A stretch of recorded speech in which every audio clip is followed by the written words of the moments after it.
అందరికీ long hair కావాలని ఉంటుంది కానీ, లాంగ్ హెయిర్ అందరికీ పెరగదు. చాలా జాగ్రత్తలు తీసుకోవాలి. అండ్ చాలామందికి తెలీదు ఎట్లా హెయిర్ కేర్ తీసుకోవాలనేది. నేను ఈ హెయిర్ ఆయిల్ అయితే 2 ఇయర్స్ నుంచి యూస్ చేస్తున్నా.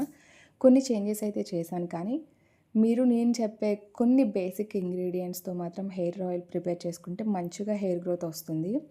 Good morning guys. ఇవాళైతే మనం హెయిర్ ఆయిల్ అడుగుతున్నారు నన్ను చాలామంది. సో, హెయిర్ ఆయిల్ అయితే ప్రిపేర్ చేద్దాము. మా అపార్ట్మెంట్ కింద నాకు కావాల్సిన ఇంగ్రీడియంట్స్ అన్నీ దొరికేస్తాయి. నేను ఇక్కడ చెప్పే ఇంగ్రీడియంట్స్ మీ దగ్గర ఉన్నవి, లేనివి కూడా కొన్ని యూజ్ చేయొచ్చు మ్యాండేటరీ అన్నట్టు. కొన్ని లేకపోయినా పర్లేదు. సో, నేను అవి చెప్తాను. కరివేపాకు ఒకటి, మునగాకు ఒకటి. ఇవన్నీ కూడా పచ్చిగా వేసేయొద్దు. ఇప్పుడు కోసుకుని నేనేం చేస్తా అంటే మొత్తం వాష్ చేసి ఆరబెడతా. ఇది జామాకు. ఆరబెట్టిన తర్వాత ఆయిల్‌లో ఏస్తా. ఎందుకంటే పచ్చిగా ఉంటాయి కదా! సో, ఏమైతదంటే హెయిర్ ఆయిల్ తొందరగా పొంగిపోతుందనమాట. సో, కొంచెం డ్రై అయ్యాక వేసుకుంటే బెస్ట్ అని చెప్తా. మందార ఆకులు, మందార పువ్వులు యూజ్ చేయాలి. తులసాకు చాలా మంచిది. తులసాకు కూడా వేయాలి. తమలపాకు కూడా. కొన్ని అవసరం లేదు, పర్లేదు అనేవి నేను చెప్తాను కాబట్టి, మీరు ఇక్కడ అన్నీ నోట్ చేసుకోండి. ఫస్ట్ నేను ఏదైతే చెప్తున్నానో మీకు ఏం దొరుకుతున్నాయి అది. ఇక్కడ నేను ఆల్మండ్ ఆయిల్ తీసుకుంటున్నా. ఎందుకంటే నాది లో పోరోసిటీ హెయిర్ ఆయిల్.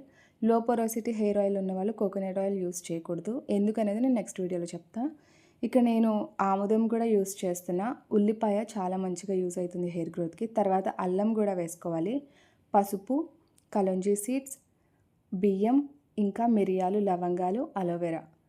ఉల్లిపాయతో పాటు ఉల్లిపాయ తొక్కలు కూడా చాలా ఇంపార్టెంట్. సో, అవి కూడా వేసుకోండి.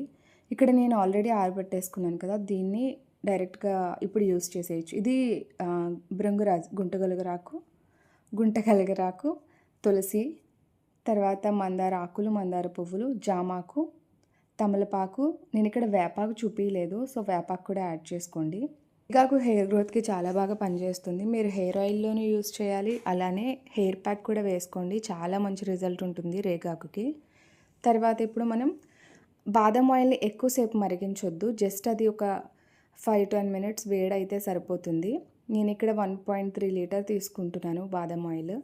సో, దీన్ని ఒక 5-10 మినిట్స్ కొంచెం వేడయ్యాక మనం ఏం చేయాలంటే రైస్ ఒక 2 స్పూను, కలోంజీ ఒక స్పూను, అల్లం, పసుపు ఒక స్పూను, తర్వాత లవంగాలు, మిరియాలు కలిపి ఒక స్పూన్ అలా తీసుకోండి.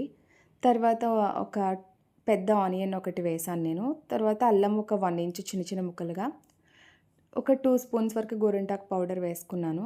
తర్వాత అది కొంచెం వేడయ్యాక నేను ఈ ఆకులన్నీ వేసేసుకుంటున్నా. ఈ ఆకులు కూడా గుప్పుడు గుప్పుడు సరిపోతాయి. నేను కరివేపాకు మెన్షన్ చేశానో లేదో తెలీదు. కరివేపాకు కూడా వేయాలి.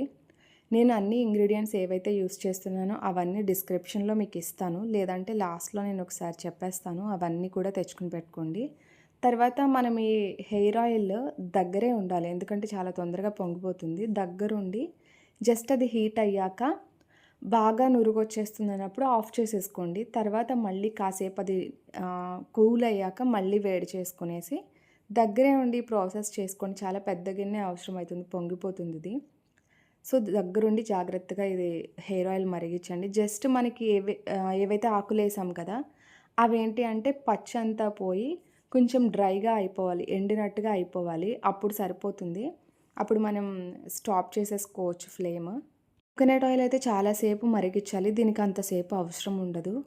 జస్ట్ ఒక 20 మినిట్స్‌లోనే అయిపోతుంది. అది కూడా దగ్గరుండి మీరు చూసుకోండి. దీనికి ఏమేమి యూజ్ చేసామంటే కరివేపాకు, మందారాకు, మందార పువ్వులు, మునగాకు, జామాకు, రేగాకు, వేపాకు, మెంతులు, ఫ్లాక్స్ సీడ్స్, అల్లం, ఉల్లిపాయ, పసుపు, మిరియాలు, లవంగాలు, కలోంజీ సీడ్స్, తమలపాకు, గుంటగలగరాకు. ఏం యూజ్ చేయకపోయినా పర్వాలేదు అంటే తమలపాకు, మునగాకు, రేగాకు, అల్లం, మిరియాలు, పసుపు. గుంటగలగరాకు దొరకకపోయినా ప్రాబ్లం ఏం లేదు. కానీ ఉంటే చాలా మంచిది. అది మంచిగా హెయిర్‌కి కలర్ ఇస్తుంది. నేను చెప్పిన ఇంగ్రీడియంట్స్ మీకు దొరకకపోయినా పర్లేదు. ఈ హెయిర్ ఆయిల్ కూడా చాలా బాగా వర్క్ చేస్తుంది. నేను అంతకుముందు ఇదే హెయిర్ ఆయిల్ యూజ్ చేశా. తర్వాత చేంజెస్ చేశాను అంతే. హెయిర్ ఆయిల్ ఒక 5 మినిట్స్‌లో అయిపోతుంది అన్నప్పుడు ఫ్లాక్స్ సీడ్స్ యాడ్ చేశాను. తర్వాత ఫ్లేమ్ ఆఫ్ చేసి మూత పెట్టి నైట్ అంతా అలానే ఉంచేద్దాం. మార్నింగ్‌కి ఓపెన్ చేసి చూస్తే ఏమవుతుందంటే ఆ ఇంగ్రీడియంట్స్ అన్నీ ఆయిల్‌లోకి ఇంకుతాయి.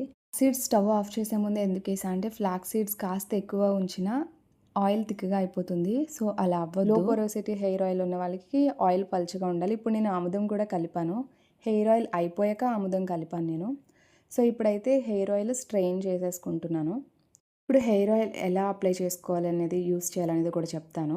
హెయిర్ ఆయిల్‌ని మీరు డబుల్ బాయిలర్ మెథడ్‌లో వేడి చేసుకోండి. లేదు ఓవెన్ ఉంటే డైరెక్ట్ కాస్త వేడిగా అయ్యే వరకు ఉంచుకొని, దానిలో కాటన్ బాల్ డిప్ చేసుకొని, స్కాల్ప్‌కి మొత్తం పట్టేలా ఆయిల్ అప్లై చేసుకొని, మంచిగా స్కాల్ప్ మసాజ్ చేసుకోవాలి. తర్వాత మంచి ప్రోటీన్ రిచ్ ఫుడ్ తీసుకోవాలి. 70-80% వరకు మన డైట్‌లోనే ఉంటుంది. మెయిన్ మనం తీసుకునే ఫుడ్‌లోనే. హెయిర్ ఆయిల్ అప్లై చేసుకొని ఒక 1 అవర్ ఆగాక కుంకుడుకాయ, షికాకాయ, మందారాకులు, మందార పువ్వులు, తర్వాత కొన్ని మెంతులు, బియ్యం కడిగిన రైస్ వాటర్ ఉంటుంది కదా!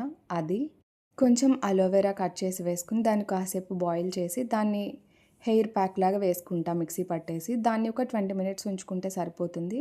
ఆ ఇంగ్రీడియెంట్స్ అన్నీ మంచిగా పనిచేస్తాయి. అదే షాంపూ లాగా వర్క్ చేస్తుంది. అదే హెయిర్ ప్యాక్ లాగా యూజ్ అయితుంది. ఇక్కడైతే నేను హెయిర్ కండిషనర్ కూడా చేసుకుంటున్నాను. హెయిర్ ఆయిల్‌తో పాటు హెయిర్ ప్యాక్స్, హెయిర్ కండిషనర్ ఇవన్నీ యూజ్ చేసిన మెయిన్ ఫుడ్‌లోనే ఉంటుంది. సరిగ్గా ఫుడ్ తీసుకోకపోతే ఎవరికైనా హెయిర్ ఫాల్ అయితుంది.